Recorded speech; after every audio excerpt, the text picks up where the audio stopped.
Welcome to Surya's TV.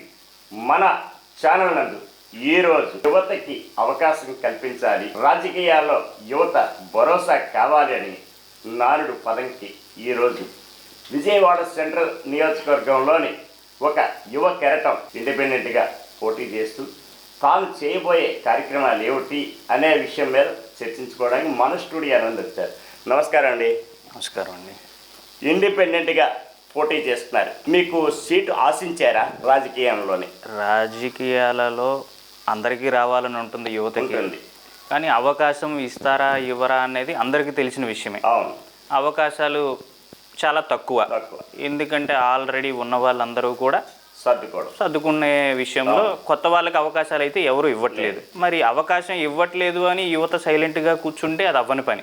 So యువత కూడా అవకాశం కోసం ఏదో ఒక కొత్త దారి వెతుక్కుంటానే ఉంది. ఆ ప్రయత్నంలోనే ఇండిపెండెంట్గా నేను నామినేషన్ వేయడం జరిగింది. మంచిది. ఇప్పుడు రాజకీయంలోని గత ప్రభుత్వాలు, అంతకుముందు ప్రభుత్వాలు కూడా చూసాం. అవును, పదవి వచ్చినంత వరకు ఒకలాగా, పదవి వచ్చిన తర్వాత ఒకలాగా ప్రవర్తన ఉంటుంది. అవును, వాళ్ళకి భిన్నంగా చేద్దాం అనుకుంటున్నారు మీరు? అవునండి, తప్పకుండా భిన్నంగానే ప్రయత్నం చేయాలి. ఎందుకంటే ఇప్పుడు టర్మ్కి గవర్నమెంట్లు మారుతున్నాయి, పదవిలోకి వచ్చే వ్యక్తులు మారుతున్నారు. పదవిలోకి రాకముందు ఉన్న మాటలు పదవిలోకి వచ్చిన తర్వాత ఉండట్లేదు అనే మాట అయితే వాస్తవం. అలా అని కొత్త తరం కూడా అదే బాటలో వెళ్ళాలంటే అది 100% నా వ్యక్తిగతంగా అయితే తప్పు. కొత్త దారి మనం ప్రయత్నం చేయాలి, మన వంతుగా మనం ప్రయత్నం చేయాలి. నియోజకవర్గానికి మనం కంటెస్ట్ చేస్తున్నప్పుడు మనం ఏం చేస్తాం, మనం ఎంతవరకు నియోజకవర్గ ప్రజలకి మనం ఎంతవరకు భరోసా ఇస్తాము, అందుబాటులో ఉంటాము, సేవ చేస్తాము అనే దాని మీద మనం కొత్త కొత్త ఆలోచనలు రావాలి, ప్రయత్నం చేయాలి.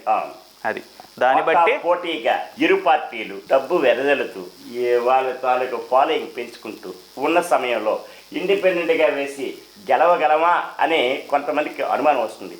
కానీ మన గన్నవరంలోనే చూసుకుంటే ఇండిపెండెంట్గా గెలిచిన వ్యక్తులు చాలామంది ఉన్నారు. గడ్డే రామ్మోహన్ రావు గారు, ముద్రపోయిన వెంకటేశ్వరరావు గారు, ఇటువంటి వాళ్ళందరూ కొన్ని ఇండిపెండెంట్గా గెలిచిన వాళ్ళే గతంలోనే. ఒకవేళ అన్ఎక్స్పెక్టెడ్గా ఇండిపెండెంట్గా కానీ గెలిచినట్లయితే ఏ పార్టీకి భరోసా ఇస్తారు? మంచి ప్రశ్న అండి. యాక్చువల్గా అయితే ఓటుని అమ్ముకోవటం అనేది ఈరోజు మీరు ఓటుని మీరు ఎంత తీసుకొని ఓటుని ఎంత అమ్ముకుంటారనేది మీ వ్యక్తిగతం. మీరు ఈరోజు అమ్ముకోవటం మీరు మొదలు పెట్టారంటే రేపు పొద్దున వచ్చే మనిషి మిమ్మల్ని కొంటూనే ఉంటాడు.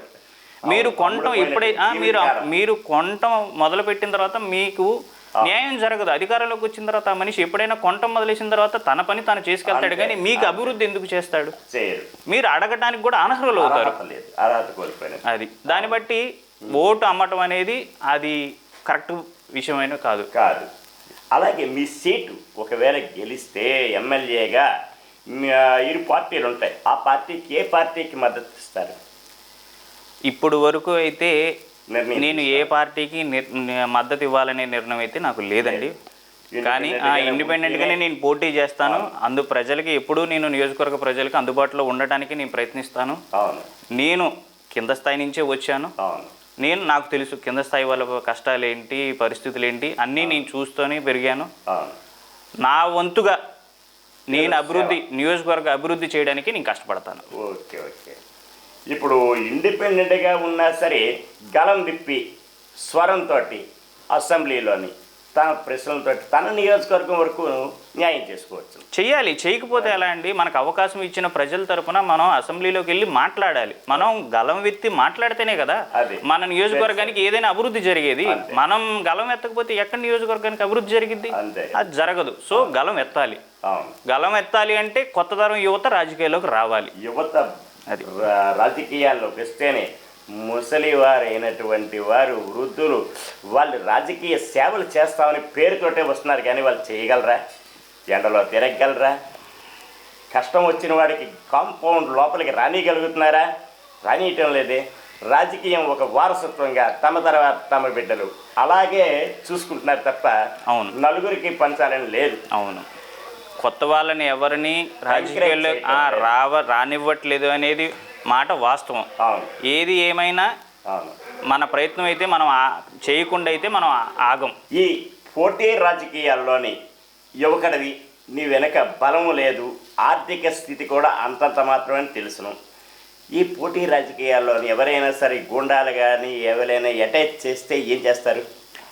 అయ్యో ఇప్పుడు నేను ఎవరికీ అన్యాయం చేయట్లేదు. అవును. నా ప్రయత్నం నేను చేస్తున్నాను. అవును. ఎవరు ఇక కొత్త తరం యువతరం అనేది రాజకీయాల్లోకి రాకూడదు అని ఎవరన్నా నా మీదకి వస్తారంటే నేను వెల్కమ్ చెప్తున్నాను.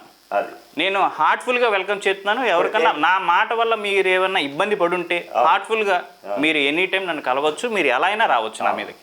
నాకేమీ భయం లేదు, అభ్యంతరం లేదు. ఫోకస్ అవ్వటం కన్నా కూడా ఇప్పుడు మనం ప్రశ్నిస్తున్నప్పుడు అవతల వ్యక్తికి కోపం వచ్చినప్పుడు కొడతానికి వస్తాను అంటే ఓకే, మన ప్రశ్నలో తప్పు లేనప్పుడు మనం రాళ్ల దెబ్బలు కూడా ఉంటాయి. కొన్ని సందర్భాల్లోని కాసే చెట్లకే రాళ్ల దెబ్బలు కూడా ఉంటాయి. ఇలాగే మీ సామాజిక వర్గంలోని ఇప్పుడు అధికార పార్టీలో ఉన్నటువంటి సామాజిక వర్గం మీ సామాజిక వర్గం ఒకటే కదా? అవును. మరి వాళ్ళ మిమ్మల్ని ఎప్పుడూ కూడా అవకాశాలు కల్పించలేదా గతంలోని? అవకాశాలు కల్పించలేదా అంటే సామాజిక వర్గానికి తెలియకుండా ఏమి ఉండదు. నాకు అవకాశం కల్పించలేదా అనేది నియోజకవర్గ ప్రజలకు కూడా తెలుసు. నేను నియోజకవర్గానికి ఎంత అందుబాటులో ఉన్నానో ఏమేం చేశానో అందరికీ తెలుసు. నాకు అవకాశం కల్పిస్తే ఈ రోజు నేను ఈ దారిని నేను ఎంచుకోవాల్సిన అవసరం అయితే ఉండేది కాదు. అది ఎవరైనా సరే ఒకటి నుంచే మొదలు పెడతారు. అలాగే కొంతమంది ఎంపీటీసీగా పోటీ చేసి అంచెలంచెలుగా వెళ్ళి ఈరోజు తెలంగాణ సీఎంగా రేవంత్ రెడ్డి ఉన్నారు. అవును. ఇంచుమించు పోలికలు మీలోని అవి కనబడుతున్నాయి. రేవంత్ రెడ్డి పోలికలు ఆ స్థాయికి కానీ చేరుతారేమో. ఆయన ఎంపీటీసీ నుంచి స్టార్ట్ చేశారు, మీరు ఎమ్మెల్యే ఇండిపెండెంట్గా పోటీ చేశారు. ఆ రోజు వచ్చినప్పుడు కూడా గుర్తుంచుకుంటారా ప్రజలని, జనాల్ని? తప్పకుండా అండి. నాకు అవకాశం కల్పించిన ప్రజల్ని మరిచిపోతే నాకు అవకాశాలు రేపొద్దున ఉంటాయి అంటారా చెప్పండి? 100% ఉండవు. ఈరోజు మనం అధికారంలోకి వచ్చాం కదా అని చెప్పి మన ఇష్టానుసారం మనం ప్రవర్తిస్తే ప్రజలకు మనల్ని గమనిస్తూనే ఉంటారు ఎప్పుడు. సో మనం ఎంతసేపు ప్రజల్ని దృష్టిలో ఉంచుకొని మన పనులు మనం చేయాలి.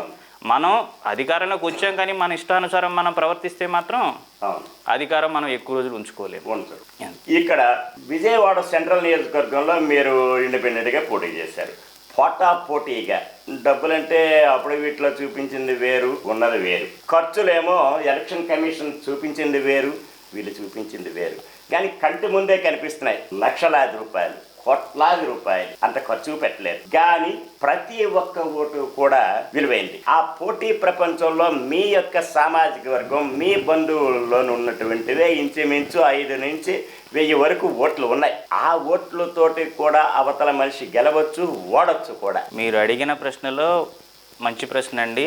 అఫిడవిట్లో చూపించినట్టు అధికార పార్టీ నాయకులు అవనివ్వండి, లేదంటే ప్రతిపక్ష పార్టీ నాయకులు అవనివ్వండి, వాళ్ళు చూపించినట్టు అఫిడవిట్లో నేనైతే ఏ తప్పుడు అఫిడవిట్ ఇవ్వలేదండి. నాకు ఉన్నది ఉన్నట్టే ఇచ్చాను. ఎనీ టైం మీరు రావచ్చు, మీరు వెరిఫై చేసుకోవచ్చు. నాకు ఉంటే ఉన్నదని చెప్తాను. నేనేం అధికారంలోంచి నేను బయటకు వచ్చి నేనేం పోటీ చేయట్లేదు. పోనీ నేనేమైనా సంపాదించుకున్నానా అంటే అది లేదు. నేను ఓపెన్గా నేను చెప్తున్నా, నేను అఫిడవిట్ మీద నేను ఈ రోజు మీరు వెరిఫికేషన్కి వచ్చినా నేను రెడీ. ఓకే. నా ఎఫిడవిట్లో ఏదైతే ఉందో అది నేను ప్రమాణపూర్తిగా చెప్తున్నాను. అది నా ఒరిజినల్ ఎఫిడవిట్. అందులో తప్పులు కానీ ఇంకో అబద్ధాలు చెప్పి కానీ ఏమీ నేనైతే ఫీల్ చేయలేదు. ఇంకోటి, నా సామాజిక వర్గం ఓట్లు నియోజకవర్గంలో ఎన్ని ఉన్నాయి అనేది అందరికీ తెలిసిందే. అందరివి అన్నీ తెలిసినవే. రిలేషన్షిప్స్ ఇవన్నీ ఉంటాయి కదా. మరి సుమారు మీ వల్ల ఒక 1000 ఓట్ల వరకు ఉండొచ్చని నేను ఎక్స్పెక్ట్ చేస్తాను.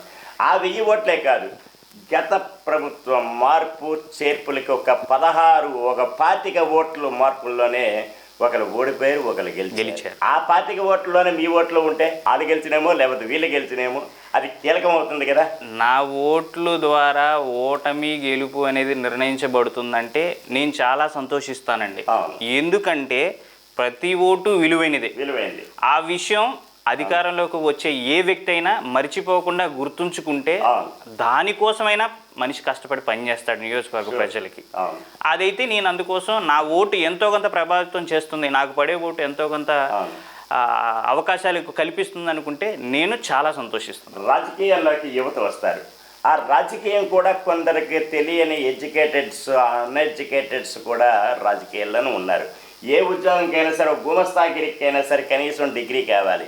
కానీ ఒక ఎమ్మెల్యే, ఎంపీ అవ్వాలంటే 10th పోయినా పర్వాలేదు. రాజకీయం వాళ్ళకి ఏం తెలుస్తుంది? రాజకీయమా? లేకపోతే వారసత్వమా, సార్వభౌమత్వమా? ఇవాళ మనం చూస్తున్న రాజకీయాలలో ఎక్కువ శాతం కూడా వారసత్వమే నడుస్తుంది. అది ఎవరు అవునన్నా కాదన్నా. ఇండిపెండెంట్గా పోటీ చేస్తారు కొంతమంది, నామినేషన్లు వేసేస్తారు, దగ్గరలోకి వచ్చాక వాళ్ళకి ఏదైనా తాయిలాలు అద్దగానే విత్డ్రా చేసుకుంటున్నారు. అలా కాకుండా ఫుల్ ఫిక్స్డ్గా రాజకీయాల్లో నిలబడాలి అనే ఉద్దేశంతో ఇండిపెండెంట్ కూడా నీకు వెనక్కి తీసుకోవాలా నామినేషన్. నాకు కూడా తాయిలాలు ఆఫర్ చేసిన మాట అయితే వాస్తవం అండి. నాకు కూడా ఆఫర్ చేశారు. అనుకున్న స్థాయిలో రాలేదా? నాకు ఏ స్థాయి అయినా నేను తాయిలాల కోసం ఆశపడైతే నేను నామినేషన్ వేయలేదండి. నేను డెఫినెట్గా 100% నా సైడ్ నుంచి నేను టఫ్ ఫైట్ ఇవ్వాలని నేను ప్రయత్నం చేస్తున్నాను. ఓకే. దేవుడు దయ వల్ల నియోజకవర్గ ప్రజలు నన్ను ఆశీర్వదిస్తే నేను ఎల్లప్పుడూ నేను ప్రజలకు మాత్రం సేవ చేయడానికి నేను సిద్ధంగా ఉండి నేను ఆ తాయిలాలకు ఆశపడలేదు. శాసనసభ్యుడు అంటే ప్రజా సేవకులు, ప్రజలకి సేవ చేయడానికి ఒక ఎమ్మెల్యే ఎంపీ అవ్వక్కర్లే కదా. సేవాభావాలతో ఎప్పుడైనా ఎవరికైనా చేయొచ్చును కదా. చేయొచ్చండి. మీరు అన్నట్టు సేవ చేయాలన్నప్పుడు శాసనసభలో చట్టసభల్లోకి వెళ్ళాలని ఏమీ లేదు. కానీ ఈరోజు మనం ఇండివిజువల్గా సేవ చేస్తే అది ఎంతవరకు ప్రజలకు అందుతుంది, ఎంతవరకు మనల్ని చేయనిస్తారు, ఏదో ఒక ఇబ్బంది ఏదో ఒక అడ్డంకి కలిగిస్తూనే ఉంటారు. సో దానికోసమైనా సరే మనం ప్రజలకి సేవ చేయాలి, మన వంతు మనం సేవ చేయాలంటే మనం ఏదో ఒక రకంగా మనం నిలబడాలి. మద్దతుగా మీరే నన్నే అడిగారు ఓటేయమని. ఆ ప్రభుత్వం మీద మీకు నచ్చక లేకపోతే ప్రభుత్వ తీరుతెన్నులు బాగులేక మీరు ఇండిపెండెంట్గా వేశారా? నేను గత ప్రభుత్వంలో నేను మిమ్మల్ని కూడా యాక్టివ్ రోల్ ప్లే చేసిన మాట అయితే వాస్తవం అండి. నేను యాక్టివ్ రోల్ ప్లే చేసినప్పటికీ గత ప్రభుత్వం నన్ను గుర్తించలేదు. గుర్తించని ప్రభుత్వం కోసం నేను కష్టపడాల్సిన అవసరం కూడా నాకు లేదనేది నా అభిమానం. దాని ప్రకారమే నేను ఇండిపెండెంట్గా నామినేషన్ వేశాను. నేను సేవ చేద్దామనే నేను రాజకీయాల్లోకి వస్తున్నాను. నాకు గుర్తించినప్పుడు నేను ఎందుకు ఉండాలి చెప్పండి? అక్కడ నాకు మనుగడ లేదు అని నాకు అర్థమైనప్పుడు నేను బయటికి రావడమే నేను మంచి ఉద్దేశం అనుకుని బయటకు వచ్చేసాను. సేవాభావాలతో వచ్చిన వ్యక్తులు కరోనా టైంలో ఈ సేవకులు ఏరి కనబడ్డారా? ప్రజలకు అందుబాటులోకి వచ్చారా? ఎవరో స్వచ్ఛంద సేవా సంస్థల వాళ్ళు, మీ బోటి వాళ్ళు, నా బోటి వాళ్ళు సేవా కార్యక్రమాల్లో ఏదో అన్నదానం అది ఇది చేశారే, అది కూడా వాళ్ళ అకౌంట్లో వేసుకునే సందర్భాల్లో ఉన్నాయి. ఎవరైనా ముఖ్య అతిథులుగా వచ్చి వాళ్ళు రిబ్బన్ కటింగ్ చేసి వాళ్ళే పెట్టి వేసుకుంటారంటే రాజకీయ నాయకులు అది లక్షణం. అది ఎవరో స్వచ్ఛంద సంస్థలు చేసిన సేవా కార్యక్రమాలు కూడా వాళ్ళ సొంత అకౌంట్లోకి వేసుకున్న వాళ్ళు అసలు మనం వేళ్ల మీద కాదు ఎలా అయినా లెక్క పెట్టలేము. ఒక పూట తిని ఇంకో పూట లేనివాడు ఆడుకున్న దాంట్లో పిడికిడు పెడుతున్నారు. కానీ ఈ రాజకీయ నాయకులు కరోనా టైంలోని ప్రజలకు ఎంతమంది సేవ చేసుకున్నారు ఈ సెంట్రల్ నియోజకవర్గంలో అందరికీ తెలిసిన విషయం. సేవ మీరు అన్నట్టు కరోనా టైంలో ఏ రాజకీయ నాయకుడు కూడా బయటికి రాలేదు. అది వస్తుందేమో వైరస్ అని ఎవరికి వాళ్ళు వాళ్ళ జాగ్రత్తల్లో వాళ్ళు ఉన్నారు. స్వచ్ఛంద సంస్థలే స్వచ్ఛందంగా బయటకు వచ్చి ప్రజలకి అందుబాటులో ఉన్నారండి. అది మీరు ఈ రాజకీయంలోని అంచెలంచెలుగా ఎదుగుతూ ఇంకా ఎన్నో సేవా కార్యక్రమాలు చేస్తూ ఉండాలి, ప్రజలకు చేరువుగా ఉండాలి. ప్రమాణ స్వీకారాలు ఉంటాయి ప్రతిదానికి, ముఖ్యమంత్రి, ప్రధానమంత్రి, ఎమ్మెల్యే నామినేటెడ్ పదవులతో సైతం. ఆ ప్రమాణాలు అనేవి కూడా తుంగలో తొక్కుతున్నారు. కుల ప్రాతిపదిక లేదంటారు, కులాలకి మద్దతు ఇస్తున్నారు. అవినీతి రహితం అంటారు, అవినీతి లేకుండా జరుగుతున్నదా? అవినీతి లేకుండా చేయటం అంటే అది చేసే వ్యక్తిని బట్టి ఉంటుందండి. సేవ చేయాలనే భావంతో వచ్చే వ్యక్తి చేసే విధానం ఒకలా ఉంటుంది, అవినీతి చేయాలని అధికారంలోకి వచ్చే వ్యక్తి చేసే విధానం ఒకలా ఉంటుంది. అందుకనే చెప్తున్నా, సేవ చేద్దామని వచ్చే వరకు ఒక అవకాశం ఇవ్వండి అనే నేను గట్టిగా కోరుతున్నాను. ఇప్పుడు ప్రమాణ స్వీకారం కాదు, ప్రమాణం. చిన్నప్పుడు పిల్లలు ఆడుకున్న అమ్మ తోడు అంటారు. అమ్మ మీద ఒట్టేసి చెప్తున్నాను ఈ తప్పు నేను చేయలేదు అని. ఒక రాజకీయంలోకి వచ్చాక ప్రమాణికం చేస్తారు. ఆ ప్రమాణాలన్నీ కూడా ప్రామాణికంగా ఉంటున్నాయా? రాజకీయ నాయకులకి ఓట్లు వేయటం, ప్రమాణాలు చేయటం సర్వసహజం అయిపోయిందండి ఈరోజు. అదేదో సినిమాలో అన్నాడు కోటా శ్రీనివాసరావు గారు, శ్మశానం ముందు ముగ్గుండదు, రాజకీయ నాయకులకి సిగ్గుండదు అని. అది వాస్తవంలాగే కదా. 100% అది వాస్తవం అండి. ఎవరికి రాజకీయ నాయకులకి, ఇవ్వాలన్న రాజకీయ నాయకులకి ఎవరికి సిగ్గు లేదు. ఒక రాజకీయ పార్టీకి కొమ్ము కాసి ఆ పార్టీలోని మనుగడ సాగించి ఒకవేళ సీట్ ఇవ్వకపోతే వాళ్ళనే దూషణతో తిట్టేస్తున్నారే. మరి వాళ్ళకి వ్యక్తిగతంగా ఏముంది వాళ్ళ మనస్తత్వం? వ్యక్తిగతంగా ఇక అలా తిట్టే వాళ్ళకి మీరన్నట్టు ఇక ఏం ఉండదండి. వాళ్ళ వాళ్ళు ఇక్కడ రాజకీయ తిడితే అక్కడ తిడితే ఇంకో వాళ్ళ అవకాశవాదులు. అవకాశవాదులు కాబట్టి అండి ఇక్కడ అవకాశం కోసం ఇక్కడ మాట్లాడుతున్నారు. రేపు అక్కడ అవకాశం ఉంది అనుకుంటే అక్కడ అవకాశం అక్కడ మాట్లాడుతున్నారు. ఈ కండవలు మార్చేటట్టు, పార్టీలు మార్చేటట్టు మనస్తత్వం మారుస్తున్నారు కదా. ప్రజాసేవకులు ఉంటారా? అన్ని ప్రజలు చూస్తూనే ఉంటారండి. వీళ్ళు నిశ్చితంగా ప్రజలందరూ చూస్తుంటారు ఎవరికి వెయ్యాలి అన్నది. ముఖ్యంగా యువతకి అవకాశం కల్పించాలి.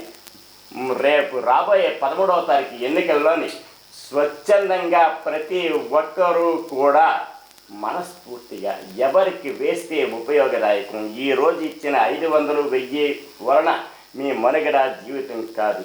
క్వార్టర్ బాటిల్కి, 100 రూపాయలకి, పొట్టి చీరలకి లోబడిపోతే జీవితకాలం శిక్ష తప్పదు ప్రతి మనిషికి. అలాగే కాకుండా నిద్రాణంలో ఉన్నటువంటి వ్యక్తులు కొంతమంది ఓటు హక్కు కూడా వినియోగించుకోకుండా బద్ధకంగా ఉన్న వాళ్ళు ప్రతి ఒక్కరూ కూడా ఓటు హక్కు వినియోగించుకోండి. సక్రమైన మార్గంలోని ఓటు వెయ్యండి. అది కాక మీకు నచ్చలేదు ఎవరు నోటా వేయండి, కానీ హక్కులను మాత్రం విస్మరించకండి. యువకులకి అవకాశం కల్పించాలి. ఈ భూపతి రెడ్డి గారిని మనం ఆశీర్వదించాలి. భూపాల్ రెడ్డిని ఆశీర్వదించాలి. ఆయన ఒక స్థానంలో చూడాలి. ఈరోజు కాదు, ఈరోజు పునాది, రేపు అది గోడ అవుతుంది, భవంత్ అవుతుంది. ఆ భవంతుల మీద మనం చూస్తాం. నమస్కారం అండి.